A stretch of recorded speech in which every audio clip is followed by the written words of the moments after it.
Thank you. You'll get paid later. So I myself am autistic, as you can see, and this is kind of an open dialogue about what it means to be autistic. And to be honest, 9 times out of 10, when I walk into a room full of people, and to me a room full of people could be one person apart from me, that's full. So usually when I do, I put on a mask, I climb into a skin, and I pretend to be human, because it's easier to do that than show people basically myself. So this is going to be a very open dialogue about what it means to be autistic, and so some parts you'll probably get a good laugh, other parts I could end up crying, but it should all be cool. So autism is a developmental disorder that affects 3 things: communication, behavior, and social imagination. Now, behavior is easier to condense down like that because the other word that they use for it commonly in books is social interaction, which can often get really muddled with social communication. And then basically, because there's so much of an overlap, but I'll explain them bit by bit. So communication. People who have autism will frequently be really literal. And it's not to say that when you say it's like raining cats and dogs outside that I think felines are falling from the sky. However, there are cases where you say something to me and I'll look at you and I'll scroll it through in my mind and I'm like, how many different ways can this be taken? Which one's the most appropriate for this situation? Recently, I went away with my partner and we were staying in a hotel. And on the Saturday morning, we had a booking to the restaurant for that evening. So we're down talking to the reception lady and she says, what room? So I look at her for a very uncomfortable 3 seconds, and she looks at me, and I look at her, and my boyfriend steps up and says, room 210. We walk away, and I say, thank God you were here. He was like, why? I was like, I was genuinely about to reply, what room do you usually eat in? And it's that sort of awkwardness where people say something, and you wouldn't think there were a lot of ways to take it, but generally I eat in the dining room, so I assumed it would be eating in the dining room, and the question caught me off guard. Another example is every Sunday after having a roast dinner, we'll put the leftover chicken into the slow cooker and make something for that evening. And putting the chicken in, putting a bit of red wine, some spices, and turn around, and my boyfriend asks me, what are we going to do with it? And again, awkward 3 seconds. I look at him, he looks at me, I look at him, and I reply, eat it. And he's like, okay, I guess I should have seen that one coming. And I was like, well, what else do you do with food? And he was like, well, I was talking about like pasta or, and I was like, well, that's awkward. Apart from that, we have behavior, which is kind of social interaction. Most people would probably know the famous avoiding eye contact. Now, for some people on the spectrum, it could be that eye contact's uncomfortable. It could be that it's almost painful. It's hard to describe. It's a physical sensation that just feels wrong sometimes. With me, if I'm comfortable with someone, I'll look them in the eye and it'll kind of be as intimate as kissing them on the cheek. So you can imagine my dismay when random people like really try to hold my eye contact. I'm like,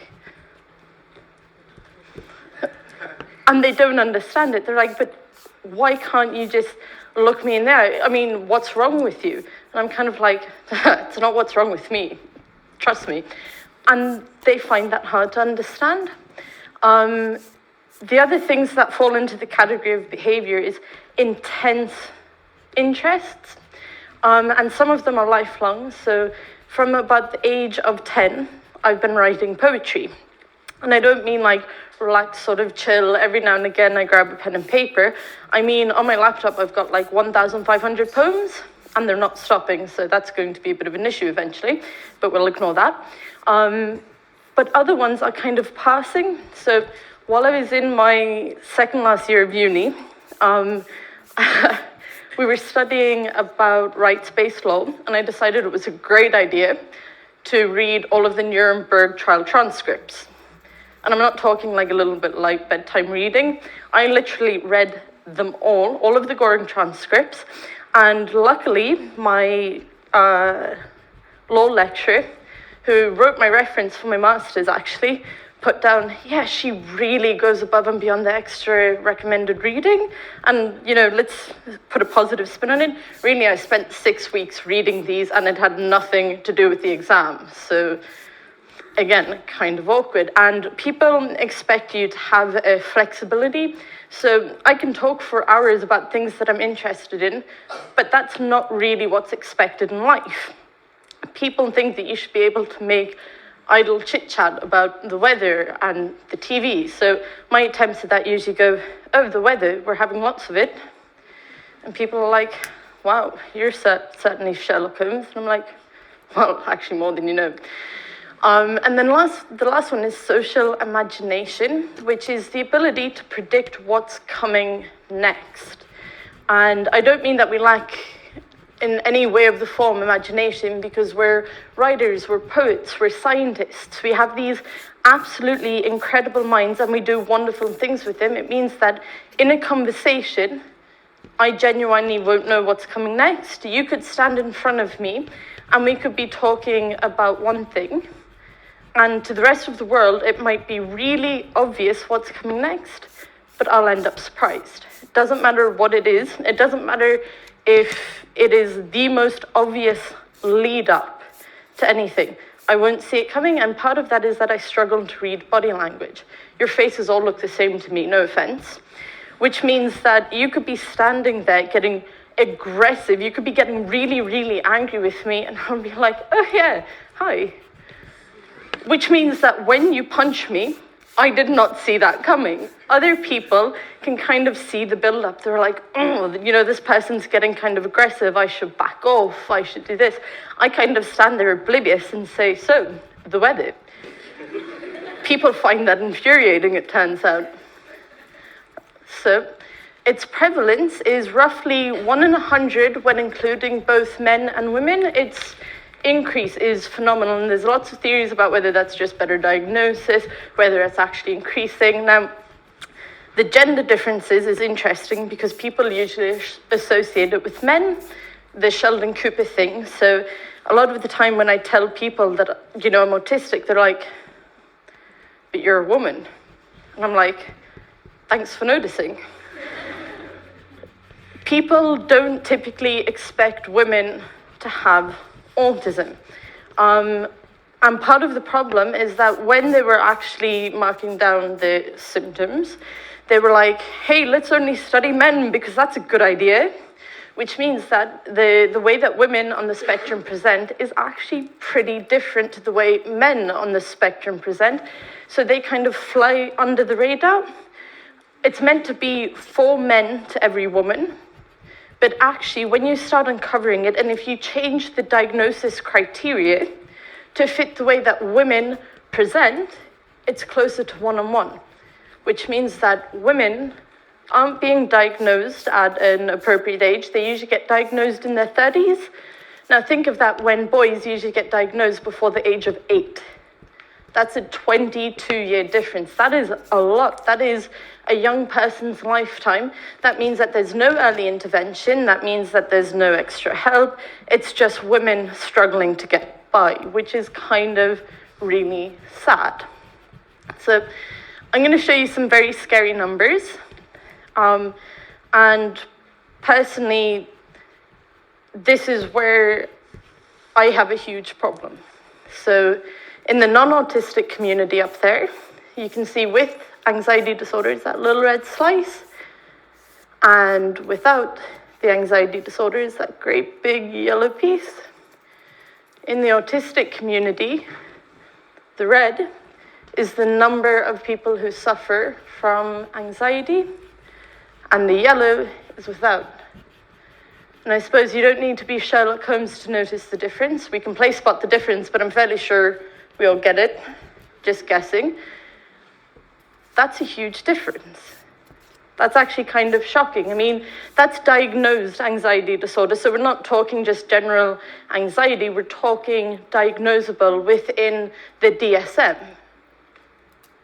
And there's lots of people that would like to say that that is just an inherent part of having autism.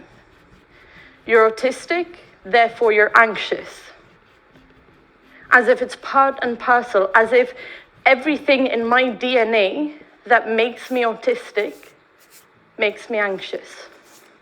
I think that's a really sad way to look at the world.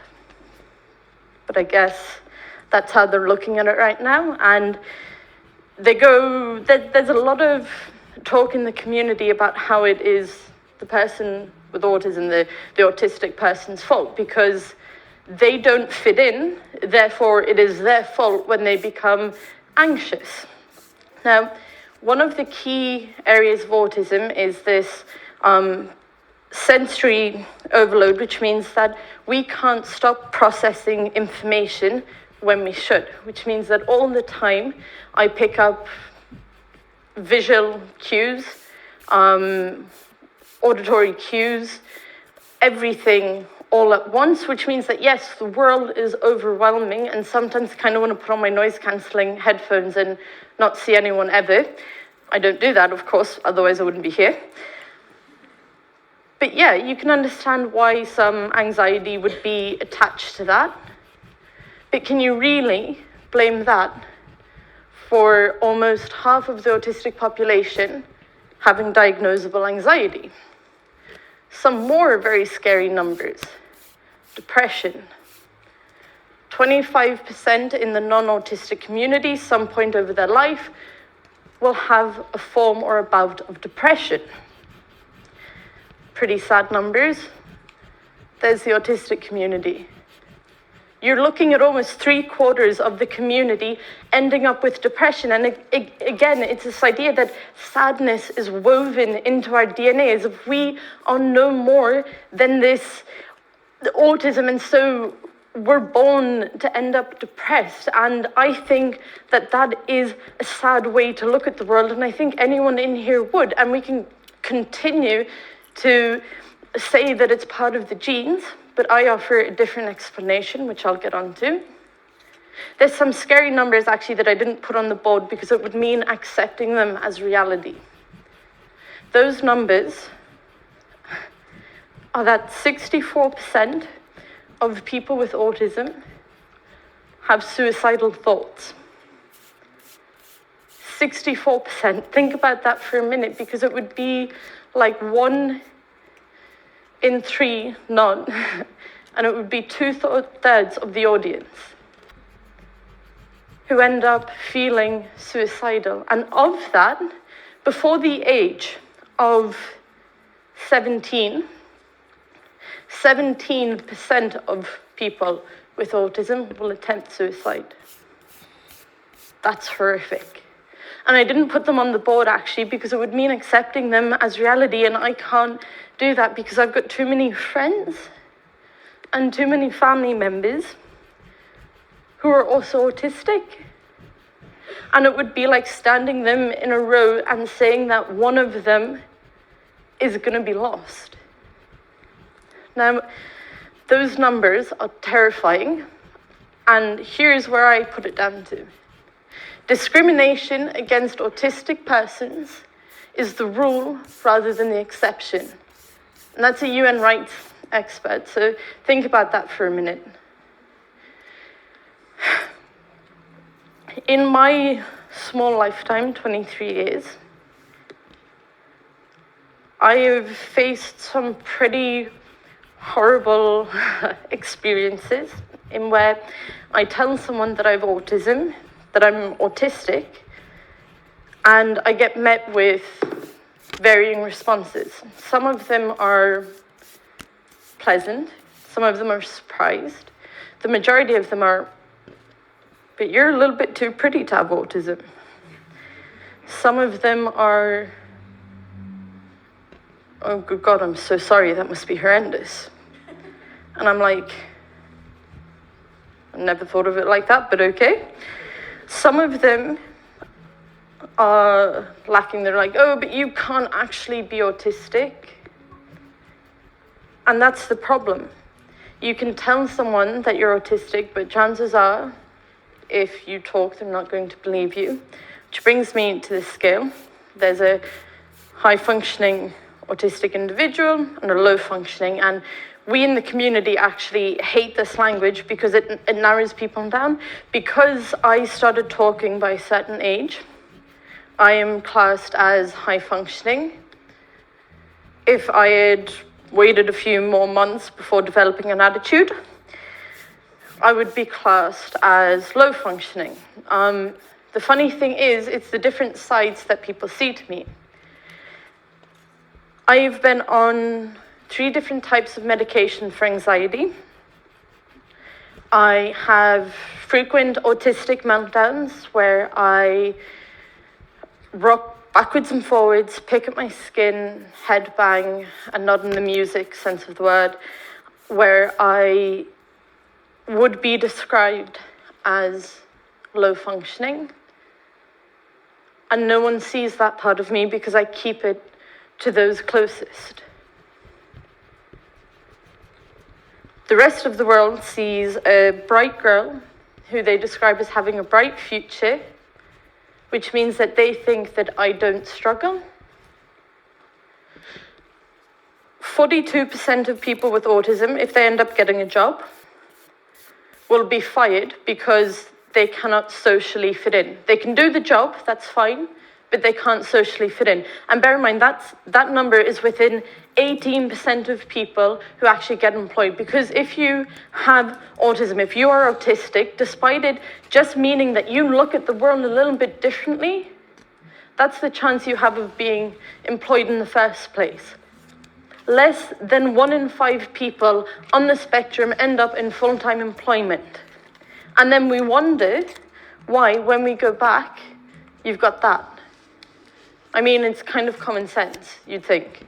So my research is basically taking this and saying, well, actually, it's a form of minority stress. Because we fit into literally a small minority of the population, and the discrimination that we deal with day in, day out, has wear and tear. So 43% of autistic adults lost their job because of not having, or because of having or disclosing autism. So some of it was literally walked into the office and said, hey, I'm autistic. And they were like, oh, might as well go empty out your drawers then, which is really awkward. And the problem is there's lots of people who are like, oh yeah, but you've got discrimination laws for this. But the problem is they don't come into play fast enough. The time that it takes to actually get a lawsuit like that to go through, where you're like, actually, I got fired because I have autism, already wears down on A, your mental health, B, your financial well-being, and C, your physical health because of stress. 10% of autistic individuals received support from their employers. That's it. That's a terrifying number. That is a terrifying number because even if you disclose your autism and you manage to hold on to your job, which you're fairly lucky to be able to do, only 1 in 10 get help, and that's despite 50% wanting it. And lastly, that number right there, 80% experienced bullying at work. So that's after school. That's after university. So you can get through all of that and be standing up and be trying to be proud, trying to hold on to the last shreds of your self-esteem, and chances are you'll end up bullied in the workplace. There is such a gap because of isolation, because of self-doubt, discrimination, bullying, lack of acceptance, lack of support, stigma, and miscommunication. It is terrifying. So my research is the minority stress model, and that is a model which has typically been used to describe the difference in life outcomes in minorities. So for example, ethnic minorities, LGBT minorities, typically we see that they have a higher mortality rate, they have higher levels of anxiety, of depression. Basically, they have lives that don't level up to the expected. And you can keep saying that it is in some way woven in our genetics, that we were born to fail, that we were born to be unhappy, that we were born to be anxious, and that we have nothing to offer the world. Which, fair enough, if you want to take that point of view, I think you're missing out on something really great. You should meet my nephew. Personally, I think that it's something else. And I think that if we level the playing field, the rate of depression, the rate of mortality, the rate of suicide, the rate of anxiety, the rate of self-harm, the rate of bullying, the rate of unemployment, the rate of people who are autistic ending up in domestically violent situations will rapidly decrease. Isn't that kind of funny? That all you have to do is even out the playing field. And you know what? It's time for a movement. It's time to change things. We as society, using the language that we use, using the words that we do, we build our society. It is something that is flexible and it is something that's moldable. And we can either choose to keep it the same or we can choose to change it now. And I tell you what, if we don't change it now, we are going to have a really, really big problem on our hands. Because there's only so long that you can suffer from suicidal thoughts without completing. We will have a generation that thinks that it is easier to take their own lives than to keep going. I don't think it's inevitable. I think it takes redefining what we class as ordinary. And lots of people have actually said to me, they're like, you do realize what you're doing. I mean, it's never going to work. And I look at them and I was like, you've never seen how determined I can be. And that's the thing. It takes a certain level of determination. Basically, it's time to put the onus back on society and reshape futures.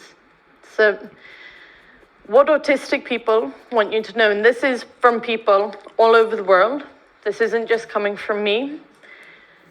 Pretty much everyone that I've disclosed to have said something like, you don't seem autistic to me, but if that makes you feel better, or I know someone who's autistic and you don't act like them, don't be that person. Like, I'm not even kidding, don't. If someone tells you that they are autistic, be like, oh yeah, cool. So, food.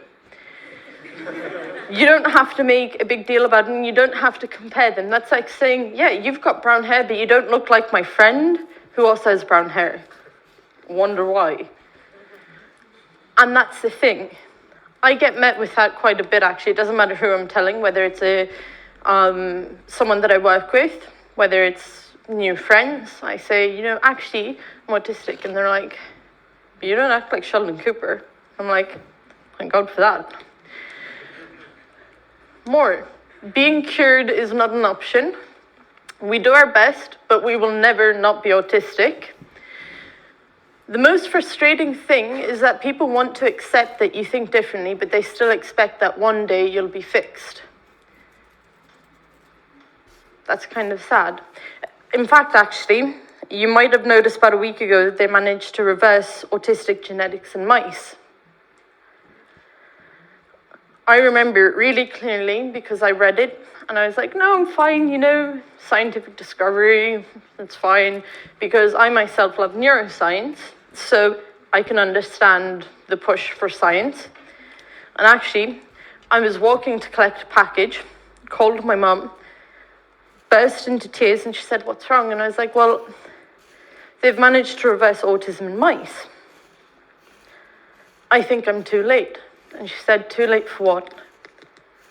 And I said, I've been pushing for society to be accepting my whole life. But it has actually been easier to rewrite the genetic code than to become accepting. We don't want to be cured. And I actually had this debate with someone and they said, but why do you get a say in it? Because you're high functioning. And I said, well, that's funny because you don't know the backstory. Yeah, sometimes I might look human and I do my best to. Some days I don't get out of bed. But I have never once in that time thought that the problem was me. I've looked at society and said, yes, I don't fit, but hopefully society will change. And the problem was, while I was on the phone to my mother, I realized that no, I'm a bit late for that. They are literally trying to cure autism rather than becoming a little bit more accepting, and that is a terrifying thought. Empathy is actually a thing for us, I promise. Sometimes we show it wrong, not going to lie. So I'm the most empathetic person I know, even if my face won't show it. Don't be the person who says an autistic person doesn't care. Actually, we have the biggest hearts going because we feel so deeply, because literally we're constantly bringing in stimulus. That means that when we're sad, we're really sad. When we're happy, we're really happy. Yeah, it takes other things. For example, if you tell me that you broke a nail, I'm not going to care.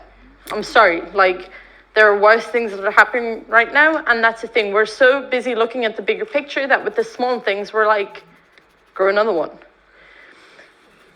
But we certainly have a huge amount of empathy. We think it can be a gift.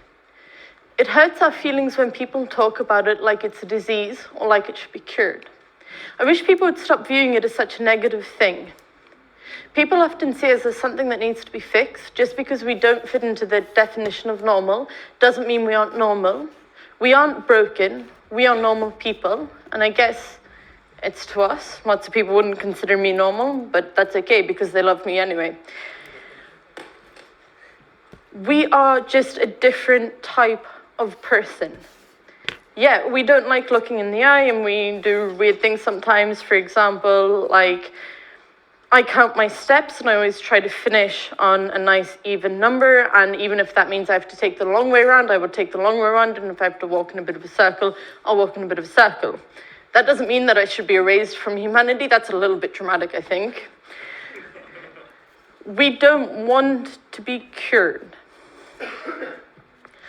Be part of the change. When I finish up, I just want to leave you with one thought, and that is this.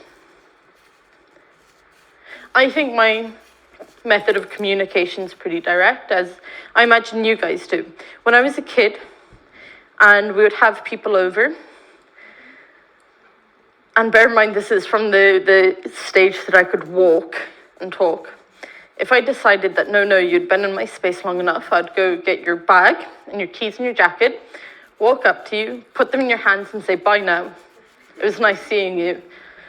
My parents thought that it was pretty funny until it was me doing it to family and they were meant to be there for the weekend. I wasn't impressed when they didn't leave. I think my method of communicating, even if it's unique, is pretty straightforward. I think my behavior, even if it seems weird to you, and bear in mind, I do my best to stop it spilling out into the world, even if that means that I melt down more when I get home. It might not make sense to you, but it makes sense to me. And lastly, we can change society. And I'm not standing here hoping to kind of, I don't know, discover something amazing. Like, I'm never going to be like Einstein, and I'm not going to prove that there's gravitational waves, even if that would be pretty cool. All I'm asking for is that you see what is beneath the surface. And the next time someone stands in front of you and says, well, we should be curing autism, you ask them why. And you really keep digging down into that narrative and say, well, actually, don't you think that we could just adjust a little? It doesn't take much. Thank you.